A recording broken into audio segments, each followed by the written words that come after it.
85% das demissões de executivos são causadas por problemas de relacionamento e comportamento e não por competência. O nosso convidado de hoje aqui no Portal HSM é Orlando Pavani Júnior, ele que é especialista na ciência do comportamento e também CEO da Gauss Consulting. Muito obrigada por ter aceito o nosso convite para participar. Muito grato eu, é um privilégio estar aqui com vocês. Orlando, você me dizia que você defende uma mudança das prioridades de desenvolvimento humano nas corporações. Explica um pouco melhor, por favor. Patrícia, é o seguinte, a gente constata, como você disse, que 85% das demissões dos executivos de primeira linha são por circunstâncias comportamentais e não por circunstâncias técnicas. A gente acaba, isso também de uma certa forma acontece nos outros níveis de liderança. A gente acaba contratando o profissional pelas coisas que eles sabem, do seu ponto de vista acadêmico e técnico, mas demitindo essa mesma pessoa por circunstâncias, pelas coisas que ele não sabe e já não sabia no momento que ele foi contratado. E essas circunstâncias normalmente se explicam por lacunas comportamentais, por desvios comportamentais, que infelizmente a organização largou esse fundamento ao longo da história. Quer dizer, muito pouco se prepara, do ponto de vista comportamental, o profissional de hoje.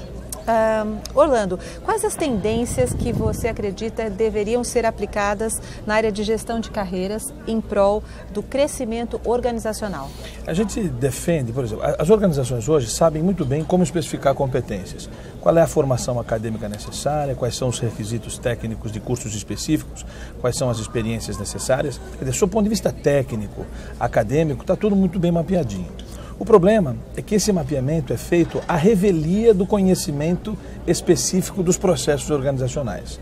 Na nossa opinião, eu primeiro preciso conhecer os processos organizacionais, sob o ponto de vista do detalhe, através de técnicas de Business Process Management ou técnicas de mapeamento e gestão por processos, para depois a gente mapear as competências.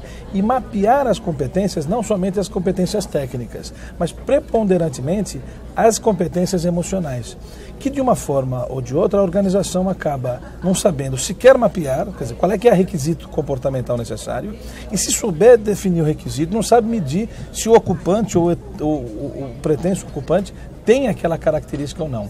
Se não tiver, demite ou não admite, ou admite e o desenvolve a partir de programas específicos de treinamentos comportamentais, que é o que tem sido o mote da atualidade na nossa visão. O investimento em treinamento e desenvolvimento profissional já é prioridade nas empresas? E se não é, deveria ser destinada uma parte fundamental da verba das organizações para esse fim? Não tenha dúvida. As organizações de excelência, as que estão, de uma certa forma, sendo reconhecidas por prêmios de gestão ou pelas normas de sistema de gestão, têm desencadeado uma parte de seu budget para treinamentos comportamentais, que ajudam não só a pessoa, sob o ponto de vista no ambiente de trabalho, mas ajuda esse cara ou essa mulher a ser um melhor pai, uma melhor mãe. Na vida privada. Na vida privada. A gente treina para ser um bom profissional, mas não treina para ser um bom tio, não treina para ser um bom pai, não treina para ser uma boa pessoa. E as organizações estão percebendo que o treinamento vivencial com um lado que penda para que a pessoa se aperfeiçoe como ser humano, como cidadão, preponderantemente do seu ponto de vista emocional, que a gente nunca foi treinado, na academia isso não existe. É esse o grande fator que está fazendo a diferença. Na nossa experiência, nós temos treinamentos dessa linha, mas na nossa experiência isso tem feito uma revolução na companhia. Eu estudei gestão a minha vida inteira e eu sempre achei que a metodologia fosse mais importante do que o comportamento. Hoje eu tenho certeza que, por melhor que seja a metodologia, não dará nenhum resultado se a gente não investir no comportamento do cidadão. E esse investimento no comportamento do cidadão é uma coisa que ainda está engatinhando, mas quem tem feito isso tem colhido resultados absolutamente expressivos. Orlando, eu vou te pedir para deixar aqui conosco algumas dicas, algumas sugestões para os profissionais da área de recursos humanos, de que maneira eles podem aplicar os processos de gestão visando o desenvolvimento das carreiras dos seus colaboradores e também o consequente crescimento da própria empresa. Eu tenho uma frase que eu gosto muito que diz assim: texto sem contexto vira pretexto. Ou seja, mapear competências para estabelecer gestão de carreira sem ter gestão por processos implementada e corretamente implementada é construir uma casa num pântano.